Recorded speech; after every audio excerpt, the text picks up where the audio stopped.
Halo guys. Indonesia merupakan salah satu negara penghasil karet alam terbesar di dunia. Komoditas ini menjadi sumber penghasilan bagi jutaan petani dan berkontribusi terhadap ekspor nasional. Menurut data yang telah kami dapatkan pada tahun 2020 hingga tahun 2021, Indonesia menempati peringkat kedua sebagai penghasil karet alam terbesar di dunia. Sebagai produsen karet alam terbesar kedua di dunia, Indonesia justru masih belum optimal dalam mengolah karet alam di dalam negeri. Sebagian besar justru malah diekspor dalam bentuk bahan mentah ataupun setengah jadi, bukan produk akhir. Hal inilah yang nantinya akan menyebabkan rendahnya hilirisasi, yang nantinya akan membuat harga karet domestik sangat rentan terhadap fluktuasi pasar global. Lantas, apakah Indonesia akan terus menjadi negara pengekspor atau bahkan berhasil untuk mengembangkan industri hilir yang bernilai lebih tinggi? Karet alam Indonesia diolah menjadi berbagai produk industri.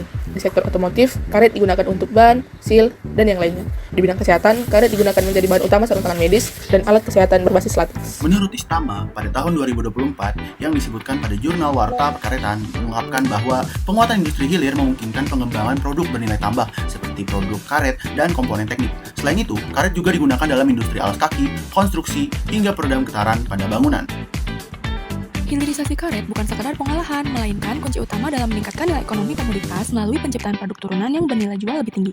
Dengan mengoptimalkan teknologi pengolahan di dalam negeri, kita tidak hanya melepaskan ketergantungan pada ekspor bahan mentah dan fluktuasi harga global, tetapi juga membantu struktur industri yang mandiri untuk membuka lapangan kerja yang luas bagi masyarakat Indonesia.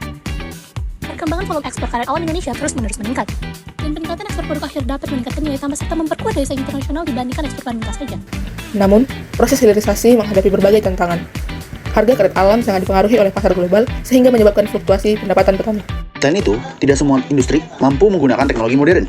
Penelitian yang dilakukan oleh Kristianto et al. Pada tahun 2025 menunjukkan bahwa industri kecil dan menengah masih menghadapi keterbatasan dalam adopsi teknologi dan investasi. Di sisi lain, standar keberlanjutan global juga semakin ketat agar dapat diakses ke pasar internasional. Solusi utama terletak pada sinergi antara pemerintah, industri, serta lembaga riset. Dukungan kebijakan dan penguatan sektor karet sangat penting dalam keberlanjutan industri. Selain itu, proses hilirisasi dapat berjalan dengan baik apabila didukung dengan teknologi dan inovasi yang mendukung. Karet Indonesia bukan hanya sekedar barang mentah. Ia adalah peluang industri. Dan hilirisasi adalah langkah menuju kemandirian ekonomi. Pegang kendali, olah sendiri. Dadah!